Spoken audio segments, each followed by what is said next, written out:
2025 সালে শহরটির পুরো দুগ্ধ শিল্প শৃঙ্খলের আয় 300 বিলিয়ন ইউয়ান ছাড়িয়ে যায়। দুধ ও দুগ্ধজাত পণ্যের বিশ্ব বাজারে নতুন এক স্বীকৃতি পেল চীনের উত্তরাঞ্চলীয় শহর হোহটো। 2026 সালের ওয়ার্ল্ড ডেইরি ইন্ডাস্ট্রি কনফারেন্সে শহরটিকে দেওয়া হয়েছে বিশ্ব দুগ্ধ রাজধানীর মর্যাদা। 2025 সালে হোহটের পুরো দুগ্ধ শিল্প চেইনের আয় দাঁড়িয়েছে 30,000 কোটি ইউয়ান।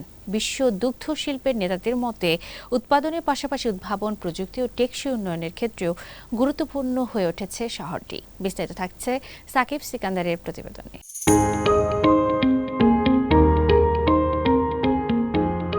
উত্তর চীনের ইনার মঙ্গোলিয়া স্বায়ত্তশাসিত অঞ্চলের রাজধানী হোহট বিশ্বের দুগ্ধ রাজধানী হিসেবে স্বীকৃতি পেয়েছে। 2026 সালের বিশ্ব দুগ্ধ শিল্প সম্মেলনে এ স্বীকৃতি মেলে।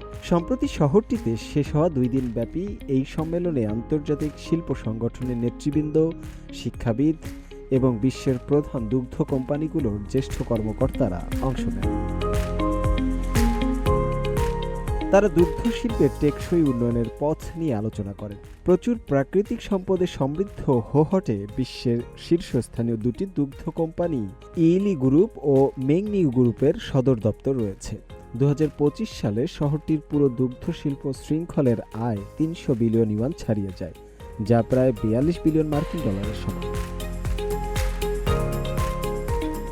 আন্তর্জাতিক খাদ্য বিজ্ঞান ও প্রযুক্তি ইউনিয়নের নির্বাচিত প্রেসিডেন্ট পাভিনি চিনাচতি বলেন, হোহটের বিপুল সম্ভাবনা রয়েছে এবং এখানে বিশাল প্রাকৃতিক সম্পদ রয়েছে।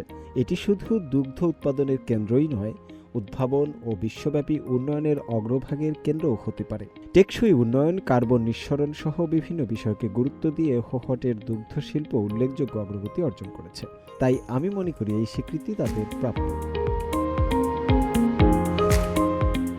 এদিকে বিশ্বখ্যাত দুগ্ধ কোম্পানি ফন্টেরার চেয়ারম্যান পিটার ম্যাকব্রাইড জানান, চীনের দুগ্ধ শিল্প উল্লেখযোগ্য অগ্রগতি অর্জন করেছে। বর্তমানে এটি শুধু বিশ্বের অন্যতম বৃহৎ দুগ্ধবাজার নয়, বরং দুগ্ধজাতের উদ্ভাবন ও নেতৃত্বের ক্রমবর্ধমান গুরুত্বপূর্ণ উৎস। চীনের স্বাস্থ্য ও পুষ্টির চাহিদা বাড়ছে, পাশাপাশি কার্বন নিঃসরণ কমাতে টেকসই উন্নয়নের লক্ষ্য গুরুত্ব পাচ্ছে। ফন্টেরার পাশাপাশি টেট্রা পাকও শহরটি সফর করেছে। তারা আন্তঃসীমান্ত সহযোগিতার আরও সুযোগ খতিয়ে দেখছে। শুভ আনোয়ার, সিএমজি বাংলা।